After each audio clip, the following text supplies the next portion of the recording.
দ্বিতীয়তে আপোনালোকে জানে যে কেইটামান দিনৰ পৰা অসমত বিশেষকৈ ঈদুল জহাৰ পিছৰ পৰা অসমত কেইটামান জাগাত আমি অশান্তিৰ বীজ সিঁচিবলৈ কৰা প্ৰচেষ্টা আমি দেখিবলৈ পাই আছোঁ।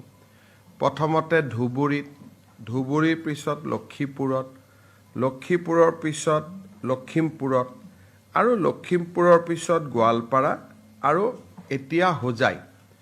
ক'ব গ'লে সাম্প্ৰদায়িকভাৱে বা যিমানখিনি জাগাত খুব সেন্সিটিভ জাগা, এই গোটেই স্থানবিলাকতে এনেকুৱা ঘটনা হোৱা দেখা গৈছে। আৰু এই গোটেই ঘটনাবিলাক যেতিয়া আমি চাওঁ তেতিয়াহ'লে আমি দেখা পাওঁ যে য'ত য'ত এনেকুৱা ঘটনা হৈছে তাৰ ওচৰত এনেকুৱা লোকেলিটি আছে যিসমূহ লোকেলিটিত সাধাৰণতে ঈদুল জহাৰ সময়ত গৰু মাংস খোৱাৰ এটা ব্যৱস্থা চলি আছে। আমাৰ যিখন কেটল বিল আছে বা আমাৰ যিখন কেটল আমাৰ প্ৰিজাৰ্ভেশ্যন বিল আছে, সেই বিল অনুসৰি যদি হিন্দু মানুহ থাকে তাৰ 5 কিলোমিটাৰত কোনো মানুহে যদি মন্দিৰ আছে বা আমাৰ নামঘৰ আছে তাৰ 5 কিলোমিটাৰত এই ধৰণৰ মাংস তেওঁলোকে খাব নোৱাৰে। সেইটো আইনী ব্যৱস্থা আছে। কিন্তু ধুবুৰীতে হওক আন জেগাত আপোনালোকে ধুবুৰীত জানে যে গুৰুদ্বাৰা আটাইতকৈ দেশৰ এটা অন্যতম গুৰুদ্বাৰা তাতে আছে আৰু তাত কাষত অজস্ৰ মন্দিৰ তাতে আমি দেখিবলৈ পাওঁ। গতিকে তাৰ within the radius of 5 kilometre এই বস্তুটো সম্পূৰ্ণ নিষেধ কৰা আছে।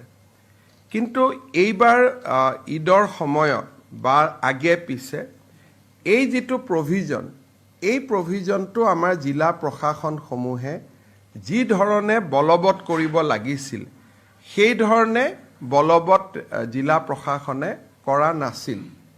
ফলত মানুহো সচেতন নহ'ল। আমি মানুহক যদি সচেতন কৰি ক'লোহেঁতেন যে উইদিন 5 কিলোমিটাৰ্ছ এইবিলাক আপোনালোকে খাব নোৱাৰে, কাটিব নোৱাৰে, হয়তো আজিৰ ঘটনাটো নহ'লহেঁতেন। এতিয়া তেওঁলোকে যিহেতু এই গোটেই ঘটনাটো যদি আপোনালোকে দেখে যে নামঘৰ মন্দিৰৰ 5 কিলোমিটাৰৰ ভিতৰতে হৈ আছে। গতিকে আমি জিলা প্ৰশাসনক নিৰ্দেশ দিছোঁ যে আমাৰ কেটল প্ৰিজাৰ্ভেশ্যন আইনৰ যিটো এটা গুৰুত্বপূৰ্ণ দফা আছিল যে মন্দিৰ নামঘৰৰ 5 কিলোমিটাৰৰ ভিতৰত গৰু মাংস কোনেও খাবও নোৱাৰে, কাটিবও নোৱাৰে, মাৰিবও নোৱাৰে। এই যিটো আমাৰ ব্যৱস্থা আছিলে তাক আমি খুব কঠোৰভাৱে বলবৎ কৰিবলৈ জিলা প্ৰশাসনক আমি নিৰ্দেশ দিছোঁ। আৰু 5 কিলোমিটাৰৰ ভিতৰত যদি কোনেও গৰুৰ মাংস নাকাটেও নাখায়ো তেতিয়াহ'লে 5 কিলোমিটাৰ পাৰ কৰি আহি মন্দিৰ বা নামঘৰৰ সন্মুখত এনেকৈ হাড় মূৰ ৰখাটো সম্ভৱো নহ'ব।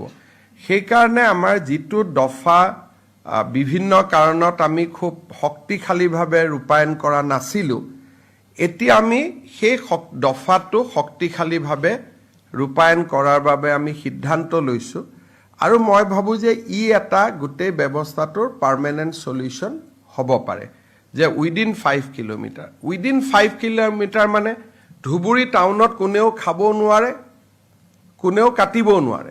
ডেট ইজ দ্য বটদ্ৰৱাৰ 5 কিলোমিটাৰত কোনেও খাবও নোৱাৰে, কাটিবও নোৱাৰে। আজি লখিমপুৰতো যিটো ঘটনা হৈছে তাৰ জাষ্ট উইদিন 1 কিলোমিটাৰ এই ঘটনাটো ঘটিছে বা হাড় মূৰ আমি বাজেয়াপ্ত কৰিছোঁ। যদি তাত খাবই নোৱাৰিলেহেঁতেন, কাটিবই নোৱাৰিলেহেঁতেন তেতিয়াহ'লে ঘটনাটো কেতিয়াও নহ'লহেঁতেন। সেইকাৰণে এইবাৰ আমি জিলা প্ৰশাসনসমূহক এখন আমি গোটেই SOP এখন বনাই আমি তেওঁলোকলৈকে পঠিয়াম যাতে উইদিন 5 কিলোমিটাৰ ভৱিষ্যতে ঈদ আদিৰ দৰে অনুষ্ঠান হ'লেও যাতে কোনো কুৰবানী হ'ব নোৱাৰে।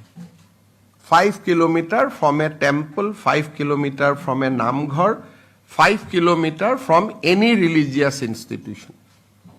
আৰু গভৰ্ণমেণ্টে ইয়াক কঠোৰভাৱে বলবৎ কৰিব যে তুমি কুৰবানী কৰিব লাগে, ধৰ্মমতে আন বিভিন্ন জন্তু কৰিব পাৰি, সেইটো কৰিবা, কিন্তু এই বিশেষ জন্তুটো বা বিশেষ প্ৰাণীটো উইদিন 5 কিলোমিটাৰ ৰেঞ্জত যাতে কোনেও কৰিব নোৱাৰে।